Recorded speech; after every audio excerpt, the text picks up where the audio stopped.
Good morning friends. आज हम किस्मत किस्से कहानियां के 16वें एपिसोड पर बात करेंगे। मैं गुरुद्वारा महान Guru Nanak Sahib golf link south Delhi में लंगर सेवा कर रहा था। मेरी क्लाइंट तवलीन कौर ने मुझे सत्यभामा नाम की एक महाराष्ट्रियन महिला से मिलाया था। वह बहुत परेशान थी। दिल्ली में अपने पिता के पेंशन के लिए नागपुर से आई थी। यह महिला पढ़ी लिखी होने के बावजूद अपने जीवन में 2 गलतियां करने वाली थी। पति का चयन और गलत बच्चे पर बहुत अधिक विश्वास करना। कुंडली का 7वां और 5वां भाव बिगड़ा हुआ था। सत्यभामा ने रमेश नाम के एक दारूबाज आदमी से प्रेम विवाह किया। रमेश दारू पीकर सत्यभामा को 20 साल तक मारते रहा। इसी दौरान सत्यभामा ने 6 बच्चों को जन्म दिया। संतोष, रेखा, राकेश, गिरीश, आदर्श और रितेश, यह वे 6 बच्चे थे। बेहद गरीबी की हालत में भूख से आदर्श नाम के बच्चे ने दम तोड़ दिया था। दारूबाज रमेश घर का किराया नहीं दे पाता था, इसलिए 2 बार कोर्ट ने सत्यभामा का घर का सामान बाहर फेंका था। इस हालत में किसी भी जात वाले ने सत्यभामा और रमेश को साथ नहीं दिया।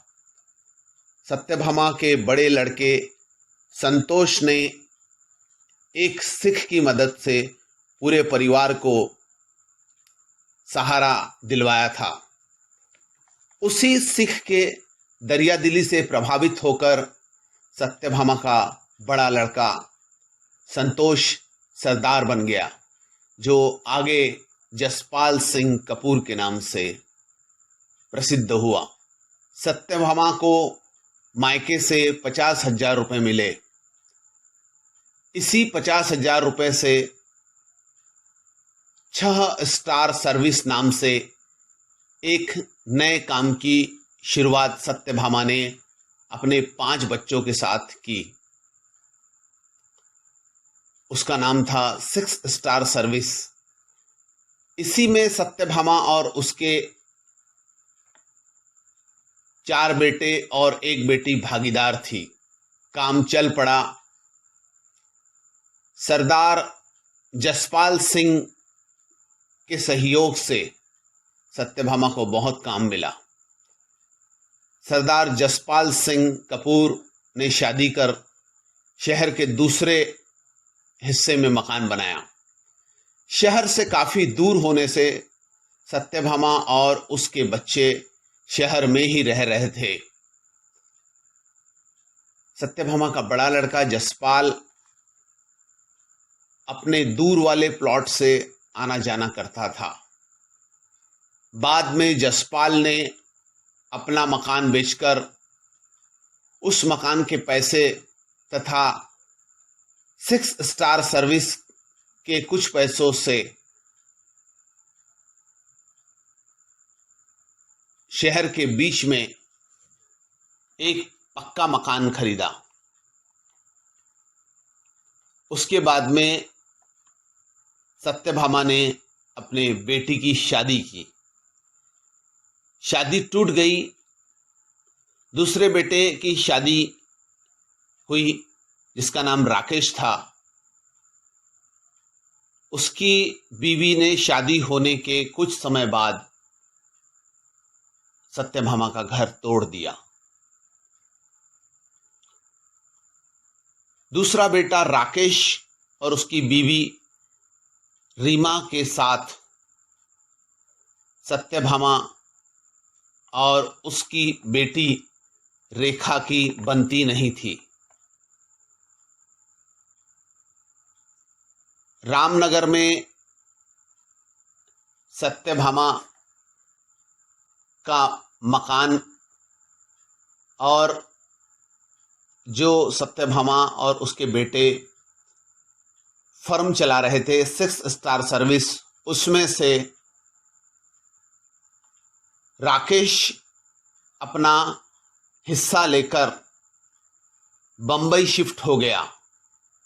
राकेश को लगा बंबई में मैं और मेरे वाइफ और तथा उसके वाइफ के परिवार वाले बहुत ज़्यादा एंजॉय करेंगे। ऐसा कुछ नहीं हुआ। इसी दौरान सत्यभामा के छोटे बेटे रितेश की मौत हो गई थी। सत्यभामा का एक बेटा आदर्श भी बचपने में भूख से मारा गया था। बॉम्बे में पुलिस और कोर्ट से बचने के लिए 12 साल बाद राकेश और उसकी पत्नी पुनः नागपुर में सत्यभामा के पास में आए। इस बार राकेश अपनी मां सत्यभामा को बहुत ज्यादा सताता था। रात भर तमाशा करना, टीवी फोड़ना, यह सब राकेश का काम बन चुका था। एक दिन अपने बेटे राकेश के हाथों सत्यभामा की हत्या हो गई। सत्यभामा ने गलत पति चुना और बड़े बेटे जसपाल सिंह की जगह दूसरे बेटे राकेश पर विश्वास किया, जिसका खमियाजा सत्यभामा को अपनी मौत से चुकाना पड़ा। काश सत्यभामा ने मेरी बात मानी होती। सत्यभामा की तरह आज भी कई औरतें, जिनको मैं समझाता हूं, अपने बच्चों पर विश्वास करने के पहले उसकी कुंडली का अध्ययन कर ले, परंतु उसके बाद में भी वह नहीं सुनती और अपने बच्चों की चिकनी चुपड़ी बातों में आकर सत्यभामा की तरह अपनी जान गंवाने के लिए मजबूर होती है। धन्यवाद।